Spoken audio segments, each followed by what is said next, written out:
अस्सलाम वालेकुम दोस्तों, मैं इलाही बख़्श हुजण तव्हां सां गॾु आहियां हिकु नए उनवान सां गॾु। ऐं अॼोको असांजो उनवान आहे शाइरी। शाइरीअ में अॼु का जेको असांजो सूफ़ी शाइर आहे उहो आहे ख़्वाजा मोहम्मद ज़मान लवारी वारो।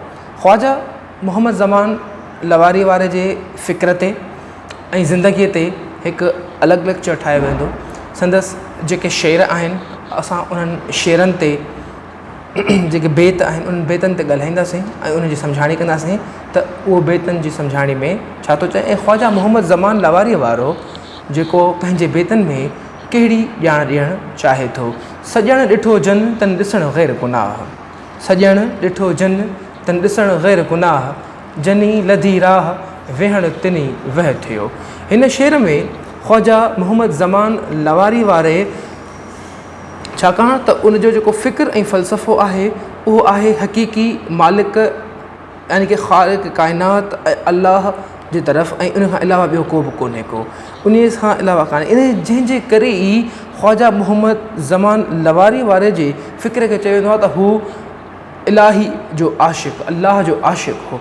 इन जे करे ई हुन पंहिंजे शेरनि में पंहिंजे बेतनि में बि साॻी फ़िक्र जी वज़ाहत कई आहे। ॾिसो सॼण ॾिठो जन तन ॾिसणु ग़ैर गुनाह, जंहिं पंहिंजे सॼण खे, सॼण लफ़्ज़ हिते माना आहे ख़ुदा, जंहिं पंहिंजे ख़ुदा खे ॾिसी छॾियो, जंहिं पंहिंजे अल्लाह खे ॾिसी छॾियो, जंहिं पंहिंजे परवर खे ॾिसी छॾियो, जंहिं पंहिंजे प्रिय खे ॾिसी छॾियो, जंहिं पंहिंजे महबूब खे ॾिसी छॾियो, उन जे लाइ ॿियो ॾिसणु गुनाह आहे।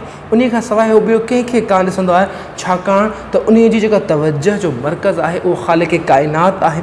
उन खां अलावा ॿी का बि शइ कान्हे का। जनी लधी राह वेहण तनी वेह थियो। हिते जनी लधी राह, राह लफ़्ज़ जी माना ई आहे जंहिं रस्तो लभी वियो त अल्लाह खे पसंदि अचण वारो रस्तो कहिड़ो आहे, ख़ालिक़ काइनात खे पसंदि अचण वारो रस्तो कहिड़ो आहे। उन रस्ते जी अव्हांखे बि ॼाण आहे, असांखे बि ॼाण आहे ऐं ॿियनि केतिरनि खे ॼाण आहे त इंसानियत जी ख़िदमत, इंसान खे आला क़द्रु करे ॼाणणो आहे। अल्लाह जी हिकिड़ाईअ खे, उन जी जेको आहे सो बंदगीअ खे असांखे मञिणो आहे त अल्लाह हिकु आहे ऐं सॼे ख़ालिक़, इन सॼी काइनात जो ख़ालिक़ ऐं मालिक उहो ई आहे ऐं उहो ई हलाए थो इन खे पियो।